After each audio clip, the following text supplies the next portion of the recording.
Who's the deadliest, the wickedest and the sickest? Moves are the smoothest, and his style is the slickest.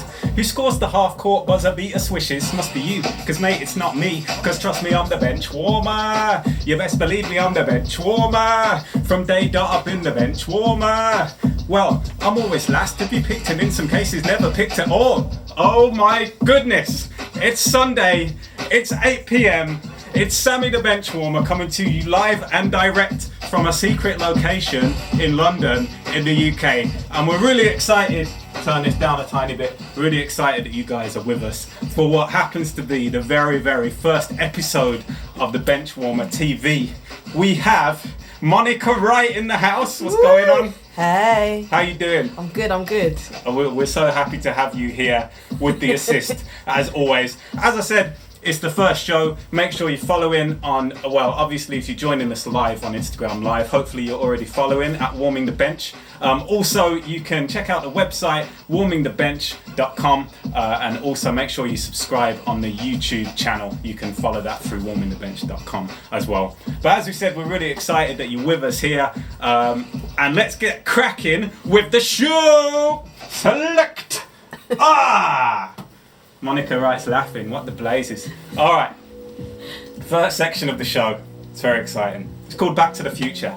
And we're going to talk about and look at the NBA today and the NBA back in the day. So we'll be looking at current NBA issues, things that are happening right now, and comparing these things with things that have happened back in the day as well.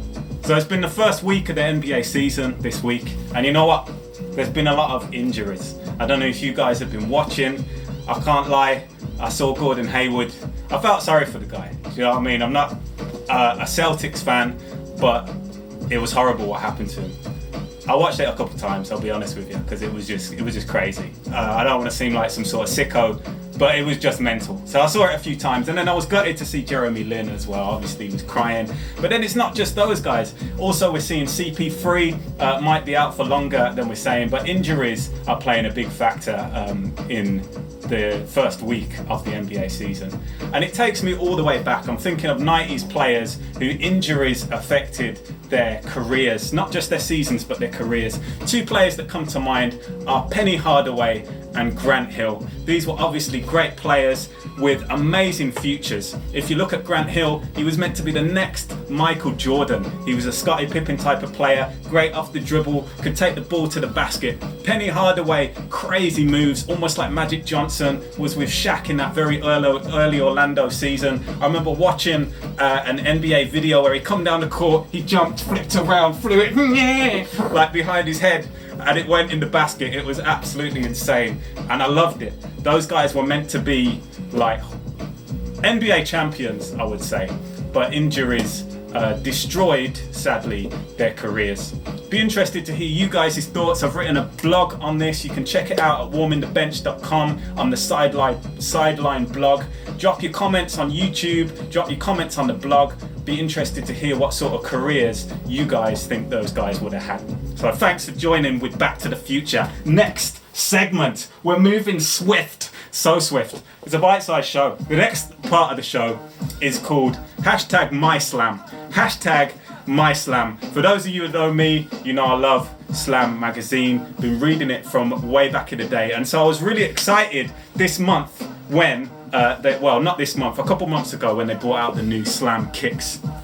Here are the Slam kicks. There were multiple covers for those of you that know. So obviously every time I went past the newsstand, I was trying to find a cover. So I got the Iverson, the Jordan, and they're celebrating 20 years of Slam magazine. And of Slam kicks, 20 years of Slam kicks. And I remember getting the very first ever Slam kicks. All right, Kevin Garnett on the cover. If this is not a legendary cover for a Slam magazine, then what is? On My Slam, we're all about looking at legendary covers, stories, and predictions from the world's best basketball magazine. And something that I loved about this, if I can find it, I put a bookmark in and all sorts. Here it is. Who remembers those bad boys?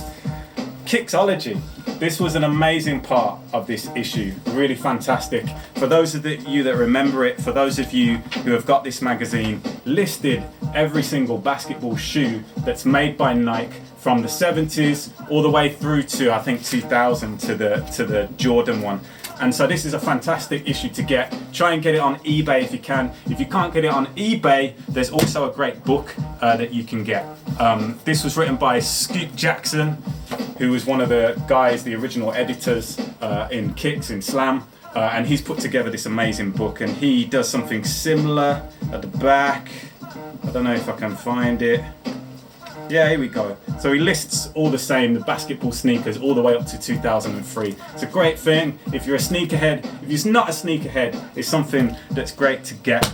Also, a great, my favourite cover, if you know, with this Slam Kicks, they released 20 different covers. All right, this was my particular favourite because I do love, and I'm partial to a little bit of Vince Carter. All right, and what's also interesting is in the 1998 issue, they talk a little bit about Vince Carter.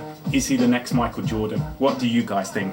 Has he been the next Michael Jordan? Congrats to Slam for their greatest top 20 issues. What are you saying, Monica, right? Have we got someone on the Insta who's got something to say? Yeah, we've got Greybot. Shout out to Greybot. He says he'll check it out. He loves his kicks. He says Vince Carter is the man. Mm-hmm. We've got a lot of love from Workplace Dynamics. We've got some love from Slider Cuts. Nice. Yeah, we've got it kicking off. Shout out to you guys. Appreciate the love. We're moving on with the show, and thank you, Monica, right, for the assist. All right, now we're going to be doing a part of the show which I'm particularly excited about, called I Love This Stuff. And we're going to be looking at the wickedest NBA memorabilia. Usually, in this part of the show, we'll probably be looking at jerseys, jackets, clothing, all of that sort of thing. But I have to tell you something. I got an amazing purchase over the last week. It only cost me £10. I put it on the little promo video. It's a Shaquille O'Neal action figure. And I saw it came up, I picked it up for like £10, something like that. And I was so excited about getting it. And it came with this amazing box, which is obviously a little bit beat up. But what I love about it is everything that's going on here. On the back, you won't be able to see it there.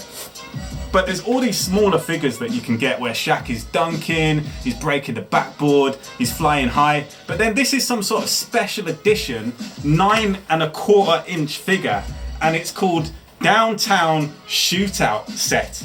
And I think the thing that's mad about that is that Shaquille O'Neal has never ever in his life been known as a downtown shooter guy. Do you know what I mean? And so I just love that you get this special edition. His shooting style is so awkward. Like if you see, you put the ball on the hands, you can shoot.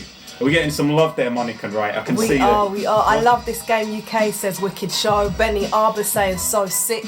Workplace Dynamics says so true. He feels you on that with Shaq not being a shooter. Shaq was not a shooter. And it also came with this basket as well. And so let's see if Shaq the sharpshooter can hit one of these baskets right now. All right, what do you reckon? Best of 3?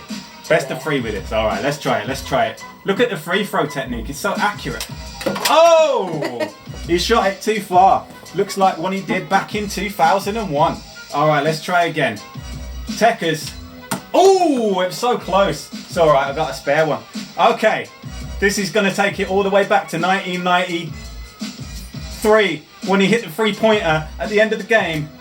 Oh, so close, but yet so far. But anyway, this is the I Love My Stuff item of the week. I love this stuff, item of the week. And this is fantastic. I absolutely love this. So there's a few on eBay. There's a few floating around. Collect them all, guys. Check it out. All right, moving on. We're keeping it moving quick again. And we're going to be looking at the Benchwarmer of the week. As you know, it's the Benchwarmer TV. I'm a bench warmer. That's all I can say.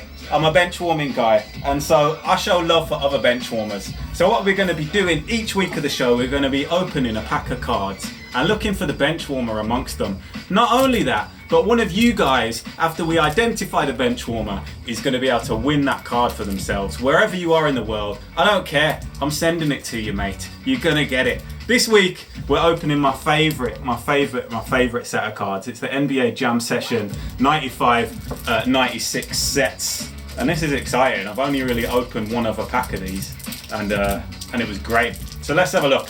Let's see what we got here. Struggling to open it. I'm trying to preserve the packet at the same time. All right, here we go. Don't forget, guys, someone can win this. What we need to do is identify who is the one that we ain't heard of. or who's the one with the least decent stats. Sorry. So who we got? We got Doug West. Not a bad player. What do you guys think? Doug West. Pretty decent start.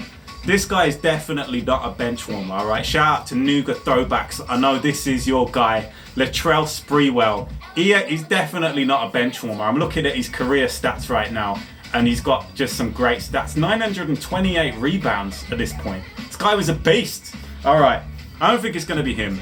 We've got Derek Coleman. The thing with the NBA Jam session is these sets just were full of superstars, basically. Got Derek Coleman. Obviously, people have got different opinions about Derek Coleman's career. A bit of an underachiever, perhaps, a bit of a lazy player. Who knows? Maybe that makes him the bench warmer. We'll see. Who else we got? Come on now. You know LJ is not the bench warmer. We've got Grandma in the pack. It's not going to be LJ. I'll tell you that from the start. Who else? Clarence Weatherspoon. Decent player. I remember him making some, he had some fantastic highlights. I wouldn't say he's a bench warmer. And then last of all, we got Mr. Vlade Divac. I feel like it would be a little bit of disrespect to call him the bench warmer, but I'll be honest with you, it's out of these two. So what do you guys think? Is it Doug West or is it Vlade Divac? Let's look at their career percentages. Games, 441 for Vlade, 430 for Doug. Field goal percentage, 51%, 49%. It's a close one. Let's look at how many points they got. All right, 5,477, 5,063. What are they saying? People are saying it's Doug. It's gotta be Doug. Doug West all day, says Adam Batize. I think he's Bob right. Boskin says Doug. Yeah, I think he's right. All right, the first person to send me a DM, no, actually, the first person to comment with a basketball gets this. They get it sent in the post. Check it out. Monica, get on it. Uh-oh. Who's sending? Who's gonna tweet with a basketball? They get it sent to them in the post. Wherever you are in the world, you're gonna get this. If you tweet with the basketball emoji, come on, man, it should be on your frequently used. Frequently used. Oh, it's Mike Miller time. Mike Miller, you get Doug West coming to you straight in the post. Sorry, 1985. I love this game. UK and workplace dynamics. Just too slow with the thumbs. Too slow. Too slow. You'll know next time, guys. We're going to do this every week. Doug West is the bench warmer of the week. Mike Miller gets the bench warmer. You lucky, lucky guy. Mike, did you meet Kobe Bryant today? Mate, I heard today that Kobe Bryant was in London. And I tell you what, I nearly slapped myself in the face when I heard that. He was in London. I live in London. I didn't even know he was there. I wonder what he's doing right now, to be honest with you. No, I'm only joking. Imagine if he came. Yeah. Anyway, that would have been nuts. But I'm gutted I miss Kobe Bryant. I wish I could have met him. Anyway, that's the end of the show for this week's. Big thank you to everyone who tuned in. Really appreciate you joining us on Instagram Live. Remember to follow us on YouTube. You can go on the website warmingthebench.com. Check out Benchwarmer TV. You can follow the link and subscribe. Please do that. Please tune in next Sunday. We're going to be back here at 8 p.m. again. Big shout out to Super Ricks for providing some of the music for this week. And also, if you're not already, do follow on the Instagram as well. Warming the Bench, at Warming the Bench on Instagram. But much love, guys. It's been the first show. It's been quite emotional. Feel a bit like crying, but I'm not going to do that live. I'm excited that you joined us. Thank you, Monica, right, with the assist as always. Boom. See you guys next week.